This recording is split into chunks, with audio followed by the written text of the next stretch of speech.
Sir अभी हमारे साथ उपस्थित है बॉटनी गार्डन में विभास रंजन। अब हम यहीं से जानते हैं कि इस गार्डन के बीच में कौन कौन सी प्रजाति के पेड़ है और कितनी प्रजातियाँ हैं यहाँ पर, और ये पेड़ कब तक ये गार्डन जो है पूरी तरह से जनता को हैंड ओवर कर दिया जाएगा। सर इसमें कितनी प्रजातियों के अमूमन देखेंगे तो इसमें 8 तरह की वन का विकास किया जाएगा।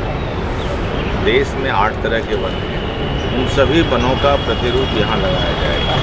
2 तरह के तो प्रतिरूप लगाए जा चुके हैं और विभिन्न राज्यों से पौधे मंगाए जा रहे हैं और उम्मीद करते हैं कि पौधारोपण का कार्य इस वर्षा काल में पूरा हो जाएगा।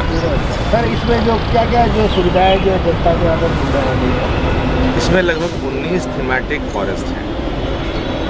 अर्थात कहने का यह तात्पर्य ये हुआ कि जैसे कैक्टस है, बैम्बू है, एरोमा का पौधा है, मेडिसिनल प्लांट्स है, सेक्रेड ग्रोव्स हैं, इस प्रकार के थीम्स हैं और हर थीम को यहाँ उतारने का प्रयास किया गया है। चाहे वो रोजरी हो, ऑर्नामेंटल प्लांट्स हों। कोशिश की गई है कि पूरे देश में जितनी तरह की प्रजातियाँ हो एक बोटानिक गार्डन में उसको लगाने का प्रयास। सर यहाँ पे जो सबसे पुराना और सबसे अच्छा पेड़ कौन सा है, आपका क्या कहना है?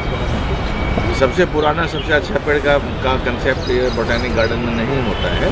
बोटानिक गार्डन में होता है कि हम बाहर के पेड़ों को यहाँ संरक्षित करके लोगों को अवगत कराते हैं। देखो हमारे पास यह भी धरोहर है। जैसे अगर कोई केरला का जंगल देखना चाहे तो कैसे, जब तक वो केरला नहीं जाएगा तो नहीं देख पाएगा, बट उस जंगल का प्रतिरूप हम यहाँ लगा रहे हैं तो ताकि लोग समझ सकें कि अगर हम केरला में हैं तो ऐसा जंगल होगा, अगर हम बुंदेलखंड में हैं तो ऐसा जंगल होगा, और अगर हम मध्य प्रदेश में हैं तो ऐसा जंगल होगा। सर जैसे कि ये 2000 में बनना शुरू हुआ था, हमें जो हमारे को सूत्रों से मालूम चला है, और अभी कई साल हो गए, कब तक पूरी तरह से शुरू होगा?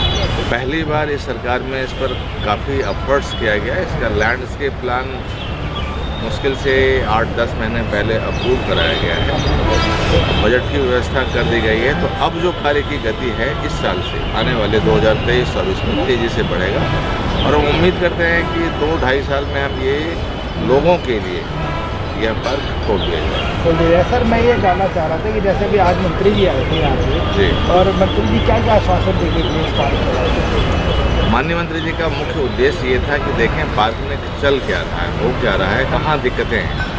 जो दिक्कतें हैं उनका समाधान करेंगे। तो दिक्कतों को मैंने अवगत कराया था, लेकिन मैंने अनुरोध किया था कि एक बार चल के देखा जाए कि क्या क्या आपकी नज़र से और होना चाहिए, और उनके कुछ बड़े अच्छे सजेशंस आए।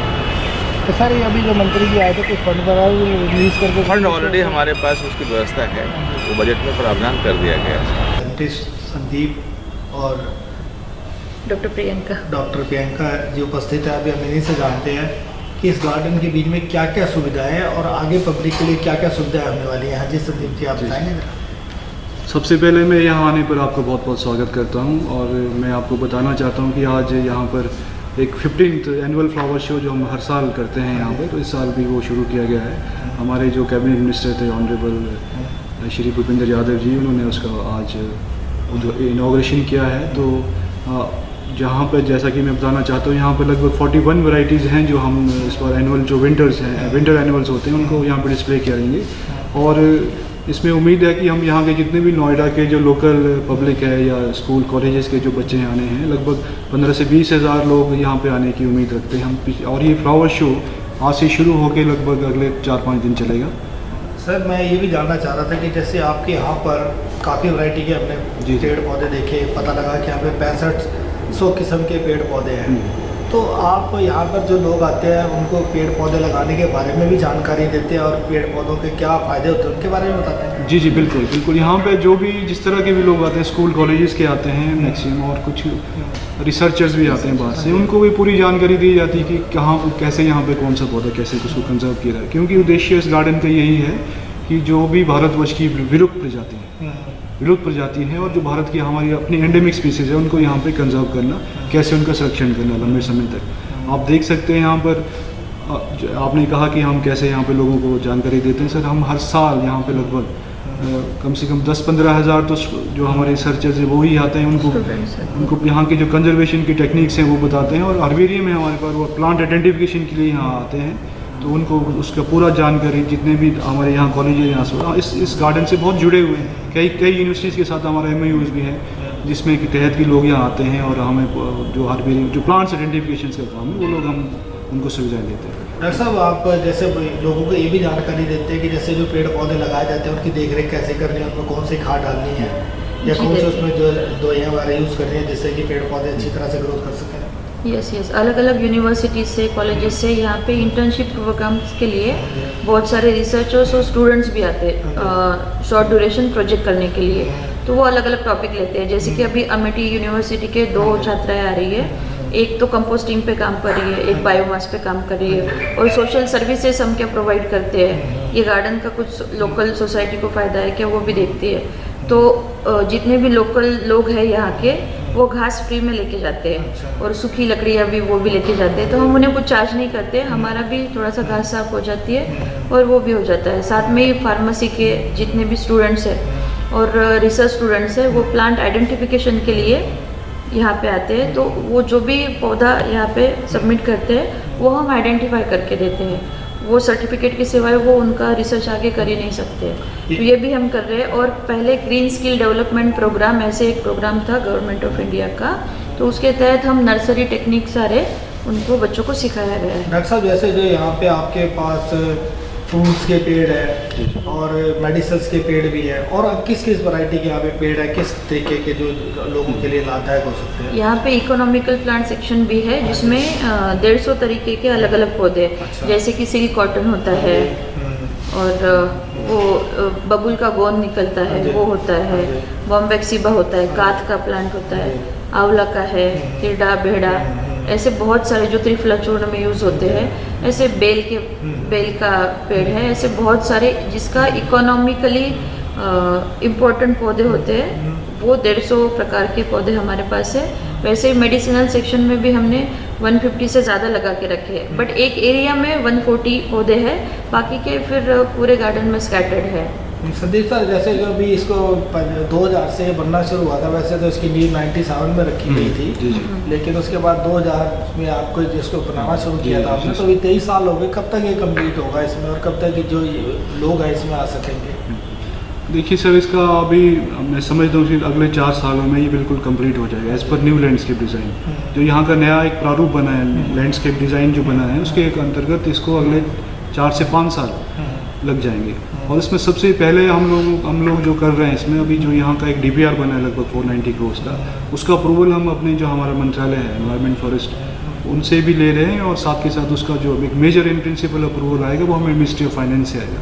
उसका ऑलरेडी हम उसको प्रोसेस कर चुके हैं, और हमारा मंत्रालय इस गार्डन को लेके बहुत ज़्यादा एक्साइटेड है और बहुत इसको एक ड्रीम प्रोजेक्ट के रूप में ले रहे हैं हमारा जो पर्यावरण मंत्रालय है। तो उम्मीद है कि अगले 4 साल में ये बिल्कुल नए लैंडस्केप के शेप में आ जाएगा। इसके लिए लगभग सर, जैसे जो हमने देखा है कि आपका ये जो एरिया 167 एकड़ का एरिया है, तो ये बहुत बड़ा ये गार्डन है ये। तो सर, इसको जो डेवलप करने में इतना समय जो लग रहा है, इसमें क्या आपको कोई फंड्स की प्रॉब्लम आ रही है या कोई और रीजन है जिसकी वजह से देखिए? इसमें थोड़ा सा मैं आपको शुरू से मैं आपको अगर थोड़ा सा पीछे ले जाता हूँ, पिछले 20 साल से 2002 से ये स्टार्ट हुआ था। शुरू में यहाँ पे कुछ दिक्कतें थी इसको खाली करने में यहाँ पे, क्योंकि लोगों की कुछ शामलात ज़मीन थी, उसमें समय लग गया। फिर उसके बाद ये ज़मीन नोएडा अथॉरिटी की थी, उन लोगों से अप्रूवल लेने में समय लग गया। फिर बीच में इसमें लैंडस्केप डिज़ाइन एक कंसल्टेंट अपॉइंट किया गया था 2005-6 से लेकर 8 तक। उसने यहाँ का नया एक नक्शा लैंडस्केप डिज़ाइन बनाया था, बट किसी कारणवश उसमें कुछ लीगल इश्यूज़ हुए थे, कुछ टेक्निकल इश्यूज़ हुए थे, वो आगे नहीं हो पाया था। हम इसी तरह 2010-12 तक ऐसे ही चलता रहा। साथ के साथ इसमें जो हमारा भारतीय वनस्पति सर्वेक्षण है, उनका बहुत अहम योगदान रहा इसमें, इसको आगे ले जाने में, क्योंकि यहाँ पे कंजर्वेशन वर्क में जो आज जो आप देख रहे हैं यहाँ पे, ये सारा हमारा जो भारतीय वनस्पति सर्वेक्षण उनके वैज्ञानिक हैं, उनका योगदान है। अदरवाइज़ ये लैंड यहाँ पे बिल्कुल रेतीली जगह थी। आज आप देख सकते हैं यहाँ की 10-15 हज़ार जो पेड़ पौधे लगे हुए हैं, हमारे सब उन वैज्ञानिकों की देन, उनकी महत्व, एक उनका जो एक हार्ड वर्क है वो काम आया है आज तक।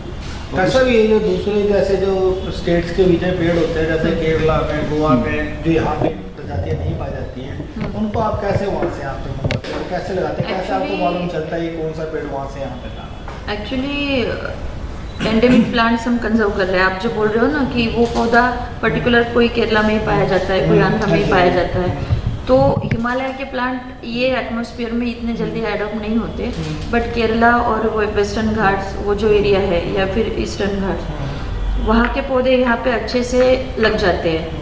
तो हमने अलग अलग फॉरेस्ट टाइप के हिसाब से पौधे भी सिलेक्ट किए हैं, जैसे कि हिल्डेगार्डिया पॉपुलिफोलिया है, वो आंध्रा के उधर वो साइड में भी पाया जाता है। वो बहुत अच्छे से बड़े बड़े ट्रीज़ हो गए हैं यहाँ पे, फ्लावर भी करते हैं बहुत सारे ट्रीज़ ऐसे, जैसे कि टेरोकार्पस एंटेलिनस है, रक्तचंदन जिसे बोलते हैं, वो भी बहुत अच्छे से यहाँ पे लगा हुआ है। जामुन की कुछ एंडेमिक वैरायटीज़ है, वो भी यहाँ पे बहुत अच्छे से फ्रूटिंग में आ रही है। यहाँ पे कितने प्रकार के गार्डन डेवलप कर रहे हैं, जैसे जो आपके यहाँ पे कई आपने अलग अलग नाम दे रखे हैं, उनमें क्या खासियत है, कौन कौन से पेड़ हर गार्डन के नाम लगा रखे हैं?